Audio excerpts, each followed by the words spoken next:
우리의 구원은 하나님 주시는 은혜로부터 비롯되는 것이죠. 나로부터가 아닙니다. 우리가 종종 그 하나님의 구원이 전적인 하나님의 은혜이심을 종종 잃어버릴 때가 있어요. 그러면서 우리 어떤 그 신앙이 피곤해지기 시작합니다. 우리의 신앙의 삶은 오늘 우리 찬양 속에서도 우리가 고백했던 것처럼 그 하나님의 은혜 안에서 주시는 그 참된 평안과 위로를 통해서 늘 우리가 회복되어지고 또 그 회복되어짐을 통해서 더욱더 내가 하나님과 함께 동행하는, 그러면 그런 그 모든 상황 속에서 내게 하나님 주시는 기쁨, 또 아까 찬양했던 것처럼 만 가지의 이유들, 우리가 믿음으로 살아간다는 것은요, 사람들이 볼 때 전혀 감사할 수 없는 그런 상황처럼 보이는 그 상황 속에서도 하나님을 찬양하고 감사할 수 있는, 왜냐하면요, 우리가 믿음의 눈으로 보기 시작하면 일반적인 그 사람들이 볼 수 없었던 그 디테일한 그 하나님의 은혜를 발견할 수 있게 되는 거죠. 그러니까 보여지는 감사거리가 있어서 감사하는 것이 아니라 보이지 않음에도 불구하고, 그럼에도 불구하고 감사함을 통해서 내 삶이 어떤 감사의 장으로 변화되어져 가는, 그것이 은혜 받은 사람들의 삶이 아닌가 이렇게 생각을 합니다. 오늘 11절 말씀에서도 보면 그 모든 사람에게 구원을 주시는 하나님의 은혜가 나타났다라고 했어요. 구원은 전적인 그 하나님의 은혜를 통해서 하늘로부터 오는 것이죠. 은혜는 하나님의 선물입니다.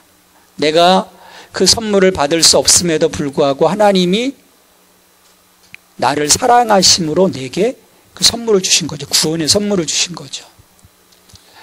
여러분, 선물을 받으면요, 기분이 나쁩니까? 아니면 기분이 좋습니까? 좋아요. 그냥 좋습니다.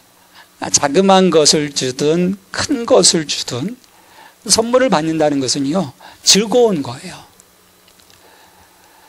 하나님이 우리에게 예수 그리스도 안에서 구원이라고 하는 엄청난 선물을 주신 거죠.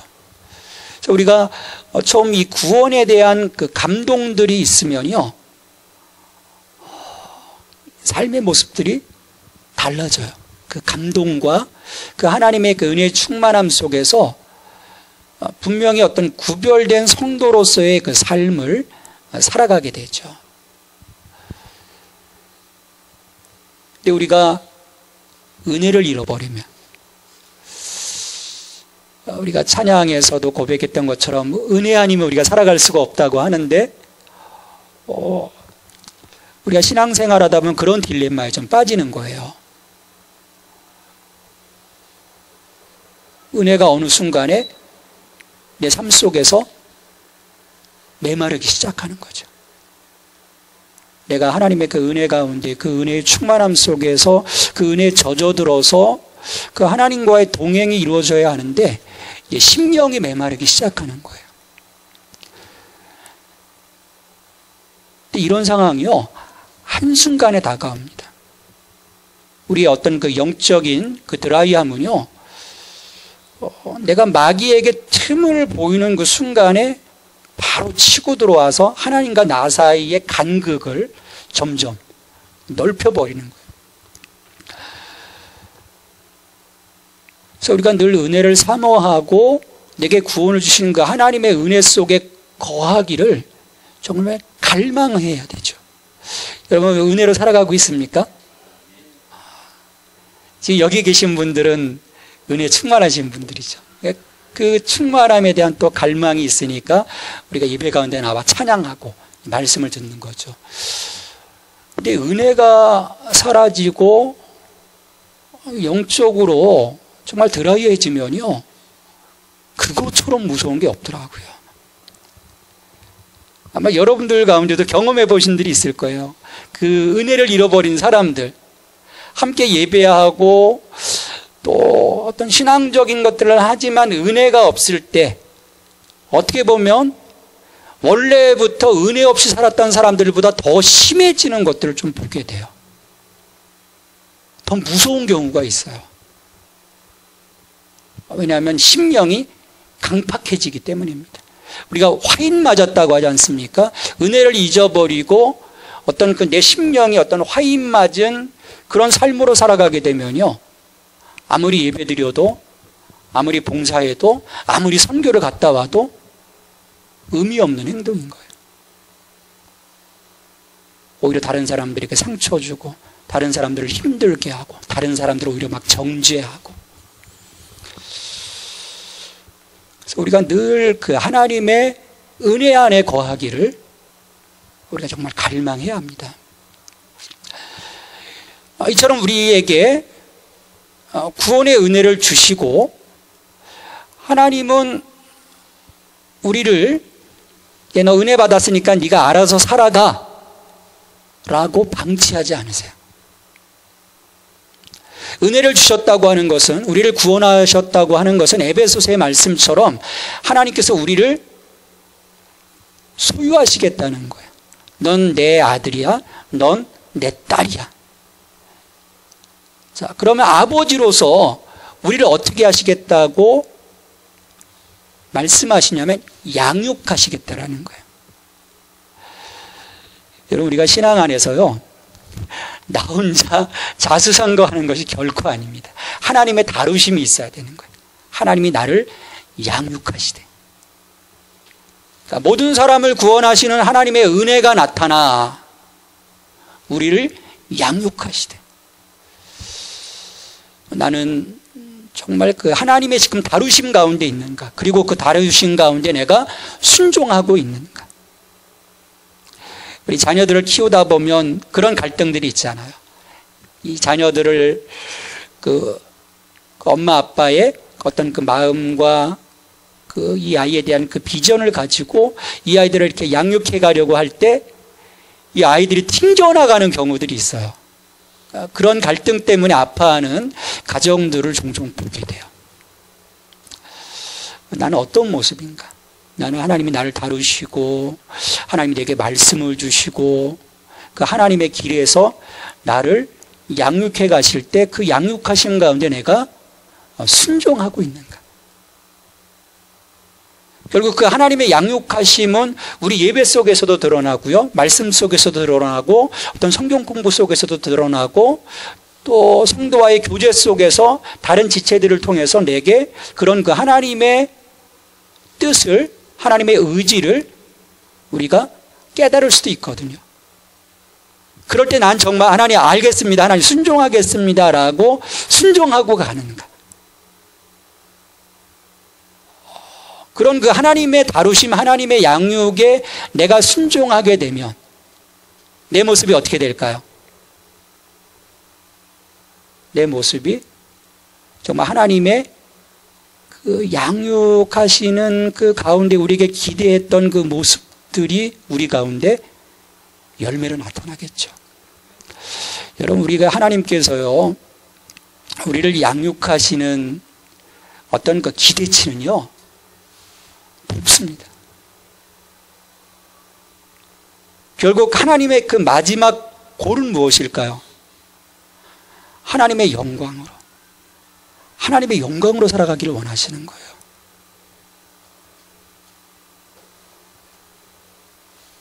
우리의 이 전인적인 이 삶이 세상 가운데 하나님의 얼굴로 드러나기를 하나님은 소망하시는 거죠.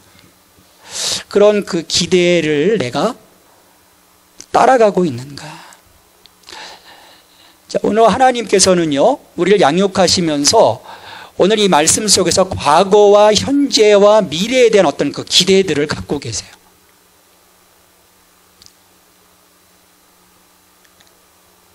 그래서 정말 그 하나님이 원하시는 그 영적인 그 수준, 그리고 어떤 그 삶의 수준까지 올라가기를 원하시는 거죠. 자, 과거에 대한 기대는 어떤 것인가? 그 옛사람에 대한 모습들을 버렸는가입니다. 너 과거 청산이 되었느냐? 그건 거예요. 내가 예수 믿으면서 예수 믿는 그 시점부터 철저하게 나의 그 옛사람의 과거의 모습들이 청산되어져 있는가? 자, 오늘 말씀에서 보면 그 경건하지 않은 것과 이 세상 정욕을 다 버리고라고 말씀을 해요. 예수 믿기 이전에 내 모습인 거예요. 예수 믿기 이전에 세상과 벗하고 살았던 나, 경건하지 못했던 나, 예수 그리스도와 하나님과 동행하지 못했던 나, 또 내 삶의 왕으로 살았던 나, 또 이기적인 나, 주변을 둘러보지 못했던 나, 다른 사람들에게 상처 주고 힘들게 했던 나, 그것들을 너 지금 버렸느냐? 하나님이 양육하시면서 과거 옛사람의 모습들을 하나하나 다 버리시기를 원하지. 우리가 신앙생활하면서요, 이 과거 청산, 옛사람의 모습들을 배설물처럼 버리지 않게 되면요, 우리 안에 어떤 현상이 일어나는지 아십니까? 다람쥐 쳇바퀴 돌도 계속 반복되는 거죠. 피곤하게 되는 거예요. 지치게 되는 거예요. 우리 주님이 분명히 말씀하시죠. 야, 다 버리고 나를 쫓으라고 말씀하세요. 우리가 여전히 움켜쥐고 있는 것들이 내 안에 있지 않는가. 하나님이 이 세상의 무리 가운데 나를 픽업하신 거거든요. 끄집어내신 거죠. 그래서 구별하시겠다는 거예요.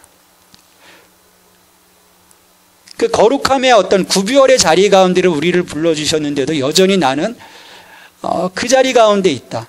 과거가 청산되지 못했다.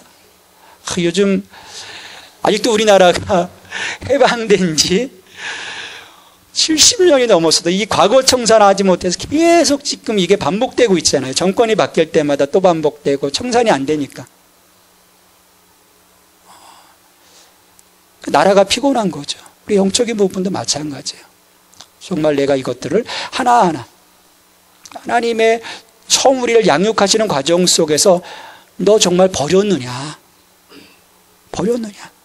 이 사도 바울은 좀 배설물처럼 버리라고 하잖아요. 시원하게 좀 버려라. 근데 아까워하고 있는 거예요. 여전히 아까워하고 있죠. 저는 과거에 대한 기대는 버리라는 것입니다. 너 다 버렸느냐? 청산했느냐? 자, 현재에 대한 기대는 자, 버렸으면 이제 하나님의 속성으로 채워져서 하나님의 자녀다움으로 너희가 지금 살아가고 있는가를 하나님 보시는 거예요. 내가 버리고 채우지 않으면요, 의미가 없습니다.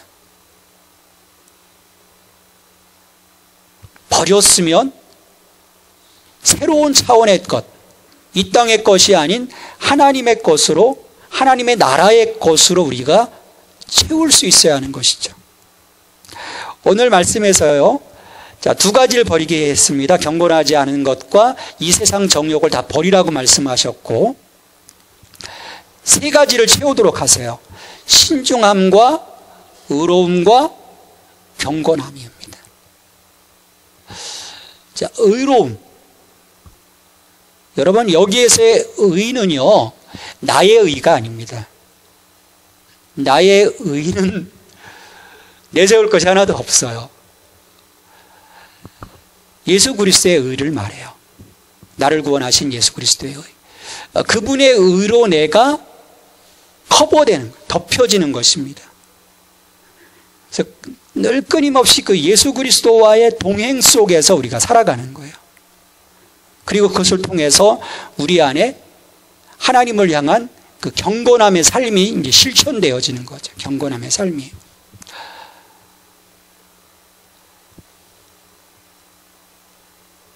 자, 이런 그 의와 경건함, 특별히 경건함은요, 하루아침에 되어지는 것이 아니에요.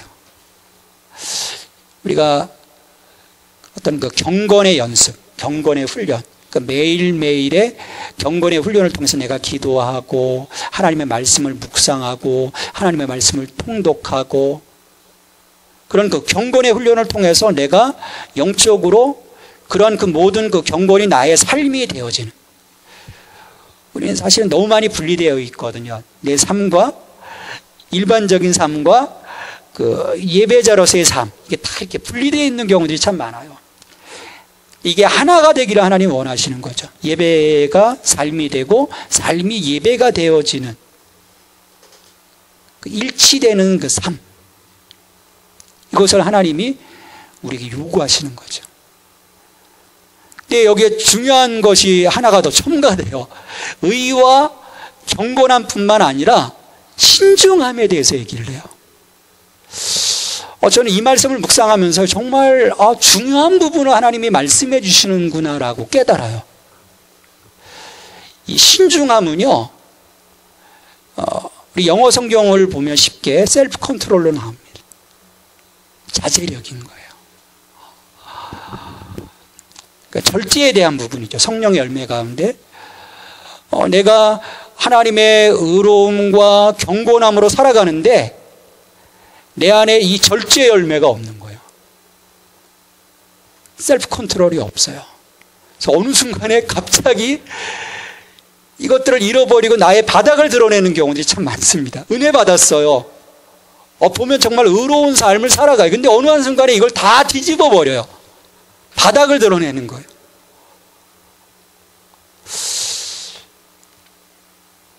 근데 간혹 그런 분들을 제가 볼 수 있어요. 누구보다 정말 의로운 삶을 사는 것처럼 보이고 또 경건하기를 정말 갈망하고 힘쓰는데 셀프 컨트롤 잃어버리는 거예요. 순간 그 받은 은혜들을 다 어떻게 합니까? 다 뒤집어 버리는 거죠. 그 순간 자신의 어떤 자제력을 잃어버리고 함부로 말하고요. 함부로 행동하고 또 자녀들에게도 함부로 이렇게 바닥이 드러나게 되면요, 한 번 정도, 두세 번 정도까지는 괜찮은데요, 이게 계속 바닥이 드러나다 보면 같이 있는 사람들이, 그 한 공동체 안에 같이 있는 사람들이 상처를 받게 되고요, 그 사람 때문에 그 영혼이 죽게 되는 거죠. 이 크리스찬 가정 안에서도 이런 문제들이 참 심각해요. 신앙적으로 부족한 것이 없는 것처럼 보이는데 아픔이 있는 거예요. 상처가 있는 거예요. 왜? 바닥을 한순간에 다 드러내면서 초토화되는 거죠. 초토화.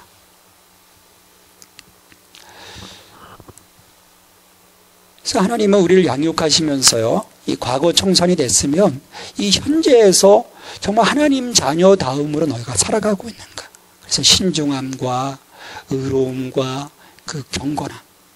그러니까 결국 신중함은 성령인 거예요. 성령의 충만함 속에 끊임없이 거하기를 내가 기뻐해야 되는 거죠. 그냥 내 인격으로서는 셀프 컨트롤 할 수 없는 거예요.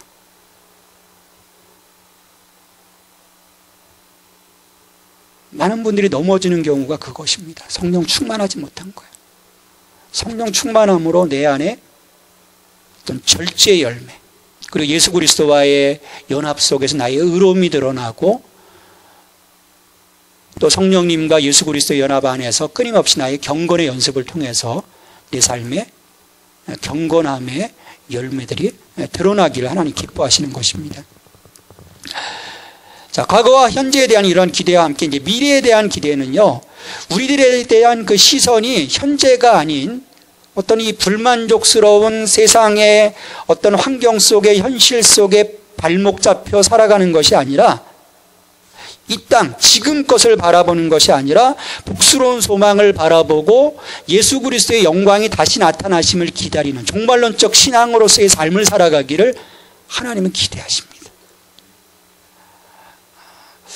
어느 순간에요, 이 교회가 이런 어떤 소망과 영광스러운 주님의 나타나심을 기대하던 그런 어떤 그 종말론적 신앙의 삶에서 이 시선을 자꾸 이쪽으로 가져오기 시작했어요. 어떤 번용신학을 통해서 지금 현실, 여기서 복을 받아야 되고 여기서 잘 돼야 되고 여기서 축복을 받아야 된다는 거예요. 여러분, 이것은 엄청난 위험한 상황이에요. 우리가 예수 그리스도 안에서 소망을 가졌을 때 이 스가랴 9장 12절에 보면 소망을 품은 자들아 갇혔던 그 자리에서 너희들이 돌아올 것이며 또 하나님께서 그 몇 배의 그 축복을 주실 것이다. 그러니까 지금 절망의 상황이지만 소망을 품고 있을 때 하나님의 회복하심과 하나님의 채워주심이 있다라고 말씀을 하시거든요. 근데 우리는 그 하나님의 그 말씀하심을 다 단순히 이 어떤 그 지금 보여지는 유물론적 개념 속에서만 해석해내는 거예요. 하나님의 우리에게 부어주심의 은혜는 그런 물질적인 것뿐만 아니라 영적인 많은 유산들까지도 포함되는 것입니다. 근데 우리는 단순하게 요것만 생각하는 거죠.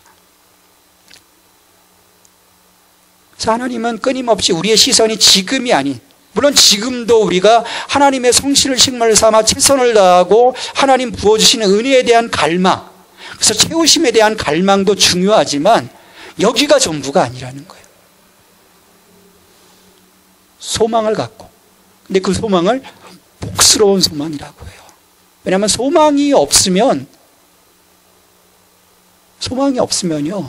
우리가 신앙생활하면서 소망이 없으면 산소 마스크를 썼는데 그 안에 산소가 없는 것과 똑같은 거예요. 그리고 소망이 없으면요, 내가 아무리 열심히 달려가도, 예를 들어서 미싱을 열심히 돌리고 있어요. 근데 가만히 보니까 거기에 실이 없어요. 헛된 거라는 거예요. 내가 지금 달려가는 것이 헛된 거라는 거예요.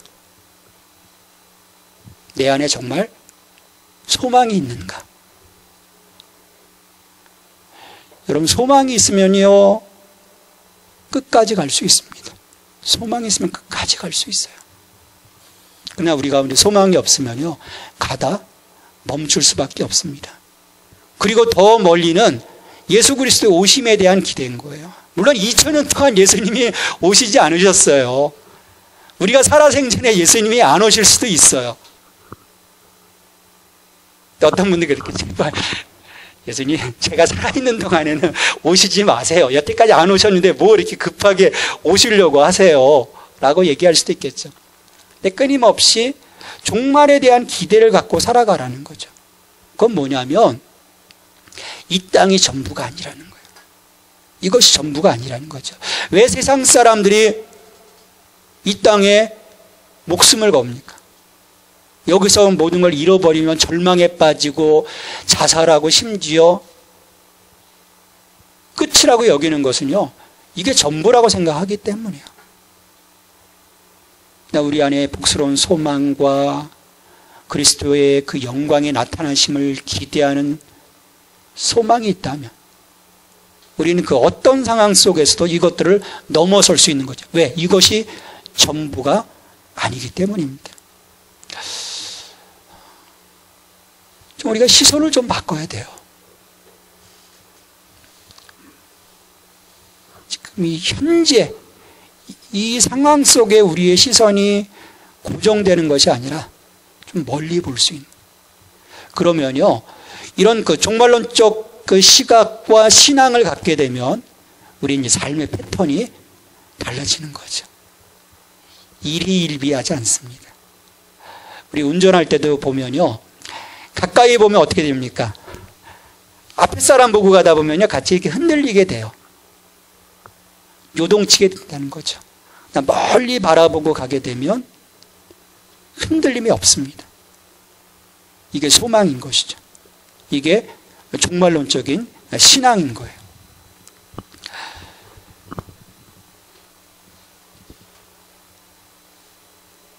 우리 주님은요,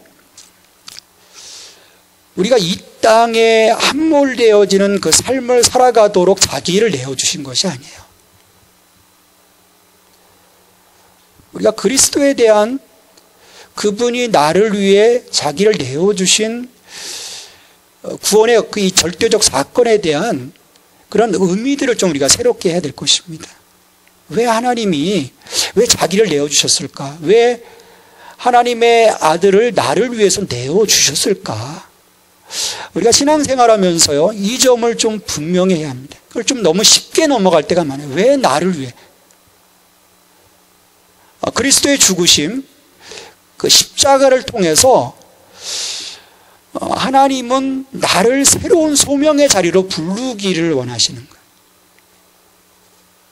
그냥 단순히 죽어가던 자를 살려주는 것이 아니라 죽어가던 그 삶의 자리에서 나를 건져내심으로써 이제 새로운 삶의 목적을 가지고 살아갈 수 있도록 하나의 콜링의 자리라는 것이죠.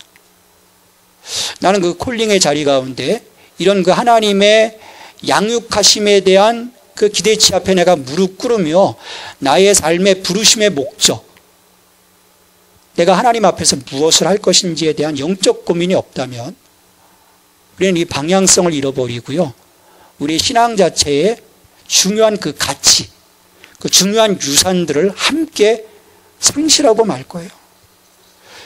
오늘 14절에서 하나님은 분명히 말씀하십니다. 그가 우리를 대신하여 자신을 주심은 모든 불법에서 우리를 속량하시고 우리를 깨끗하게 하사 선한 일을 열심히 하는 자기 백성이 되게 하려 하심이라. 그러니까 친백성 삼으시기 위해서, 결국 하나님이 우리를 소유하시고 우리를 자녀 삼으시고 모든 불법에서 우리를 속량하신 것, 깨끗하게 하신 것, 그것은요, 우리를 다시금 제자리로 돌아가도록 하시는 것이 아니라, 사탄의 부속물로 살아가는 것이 아니라, 그것을 단절케 하시고 소유권의 이전을 하게 하심으로써 하나님의 자녀담, 그러니까 하나님의 부르심의 소명을 분명히 이루어가는 하나님의 친백성 되기를 원하시는데, 그 부르심의 한 가지로 오늘 말씀하세요. 하나님이 정말 기뻐하시는 삶이 뭔가, 우리를 불러주시고 우리로 하여금 열심을 다하는 어떤 삶에 대한 요청을 하시는 것인가. 14절에서 분명히 말씀하십니다. 우리를 구별하시되 선한 일에 열심을 다하는 하나님의 친백성 되게 하려 하십니다. 선한 일. 근데요, 바깥의 사람들도 선하게 사는 사람들이 참 많습니다. 그렇죠? 우리가 생각하는 어떤 도덕적 선한 일이 아니라는 거예요. 어떤 면에서는 불교도들이 더 선하게 살 수도 있어요. 도덕적으로, 윤리적으로. 더 잘 섬기고 공양하고 희생하고, 그걸 말하는 거예요. 하나님은 어떤 것을 가장 선한 일이라고 생각하실까? 이런 가장 선한 일이 뭘까요, 여러분? 하나님 생각하시는 가장 선한 일. 11절 말씀해 보면 여기 아버지의 마음이 묻어져 있어요. 모든 사람을 구원하시는 하나님의 은혜가 나타나서라고 얘기를 해요. 모든 사람을 구원하시는 하나님의 은혜. 디모데전서에서도 그런 표현을 해요. 하나님이 모든 사람이 구원 얻기를, 모든 사람이 온전한 대로 돌아가기를 원하신다라는, 그게 아버지의 마음입니다. 아버지의 분명한 마음이에요. 왜냐하면 하나님께서 한 영혼을 천하보다 귀하게 여기시기 때문입니다. 여러분 스스로 그렇게 생각하십니까? 나는 천하보다 귀한 한 영혼이야. 근데 고백이 전혀 아닌 것 같아요. 에휴, 난 별것 아닌데. 요즘 뭐 찬성에서도 보면 벌레 같은, 나 벌레만도 못한. 아니, 천하보다 귀하다. 이 우주가 얼마나 큽니까? 지난번 그 미얀마에 가서 하늘을 보니까요, 개기월식이 있었잖아요. 그래서 하늘에 별이 세상에 펼쳐지는데요, 아주 막 은하수가 조금 희미하긴 했지만 은하수가 흘러가고 하늘이 빼곡하게 별들로 가득 찼어요. 자, 이런 우주 가운데 난 거예요. 근데 나의 존재가 이 엄청난 우주 가운데 또 있을까요? 없어요. 나는 유니크한 존재입니다. 하나님 안에서 유니크한 존재, 독보적인 존재예요. 천하보다 귀한 존재입니다.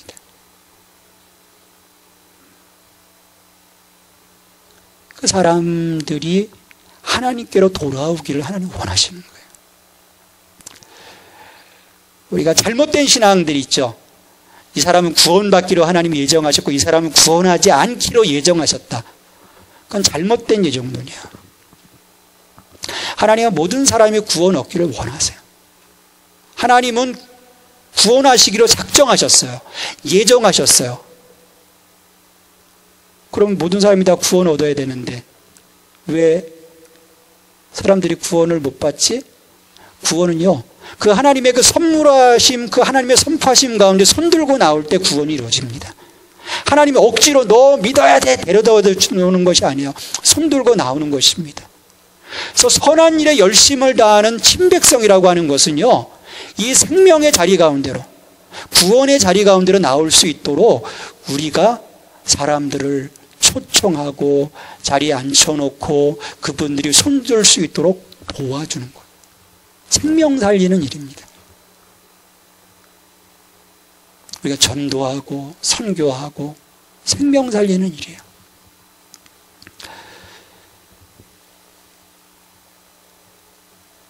세상 가운데 소망 없이 살아가는 사람들, 은혜 모르고 살아가는 사람들, 이런 사람들을 은혜의 자리로, 소망의 자리로, 구원의 자리로 우리가 이끌어오는 것이죠. 그럼 그러려고 하면요, 우리 안에 어떤 향기가 있어야 되겠습니까? 살리는 향기가 있어야 돼요. 살리는 향기, 곧 예수의 향기가 있어야 돼요. 그래서 내가 과거 나의 옛사람들을 버리고 예수 그리스도의 의와 경건함과 성령의 열매로 내가 채워져 내 삶에서 예수 그리스도가 드러나야 하는 것입니다. 살리는 향기. 이 독소를 내뿜는 삶이 아니라 가면 사람을 다 초토화시키는 그런 사람들이 있어요. 다 죽여버려요. 살리는 거죠. 내가 들어가서 사람들을 살리는가? 내가 그런 예수의 향기인가? 수 없는 이들이요, 말 한마디로, 행동 하나로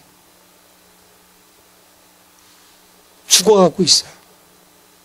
교회 공동체 안에서도 보면 끊임없이 상처받고 떠나고,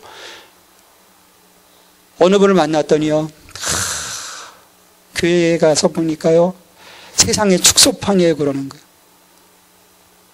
당연하죠. 죄인들의 모습이니까. 그 죄인들의 모습을 내가 벗어나서 하나님의 무리다움이 우리 가운데 회복되어질 때 거기에 생명이 있는 것이죠. 그렇지 않으면요, 똑같습니다.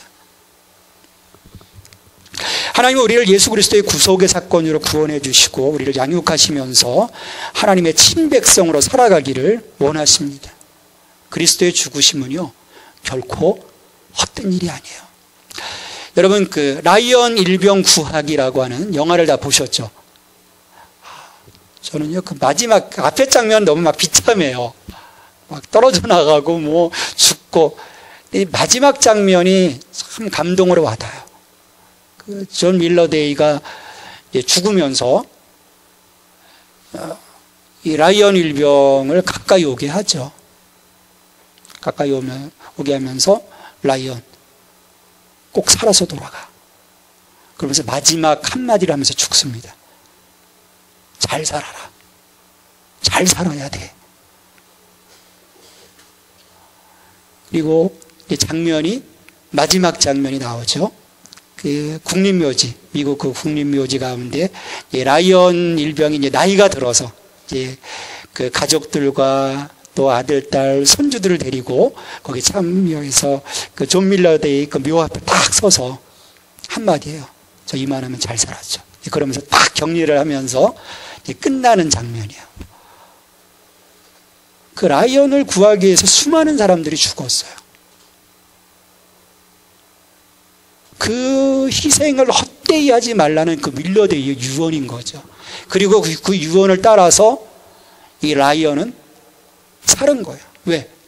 자기를 위해서 수많은 사람들이 죽었는데 저기만 하면 잘 살았죠. 저 그걸 듣는 순간에 막 전율이 오는, 그래요 주님. 주님이 나를 위해서 돌아가셨는데 아버지께서 나의 이 회복을 위해서 자신을 내어주셨는데 난 정말 잘 살아가고 있는가. 그리스도의 죽으심, 나를 위해서 죽으신 그 십자가의 은혜가 헛되지 않게 내가 살아가고 있는가. 우리가 주님 앞에 섰을 때요, 우리가 이 종말에 대한 기대가 없기 때문에 사실은 주님 그 마지막 앞에 내가 선다는 그런 개념들이 없기 때문에 그냥 사는 것 같아요.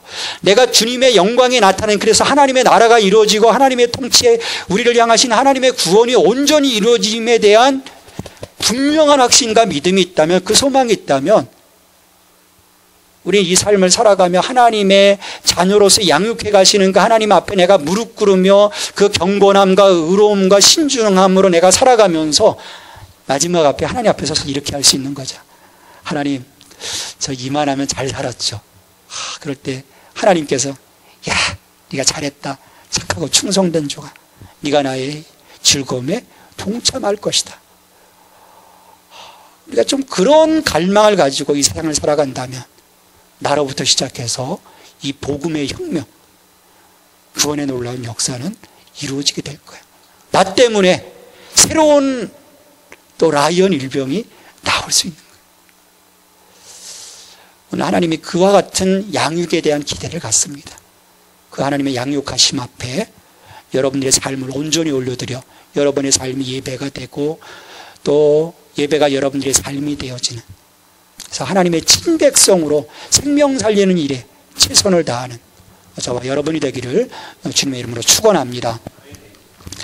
하나님, 오늘 우리와 함께 하심을 감사드립니다.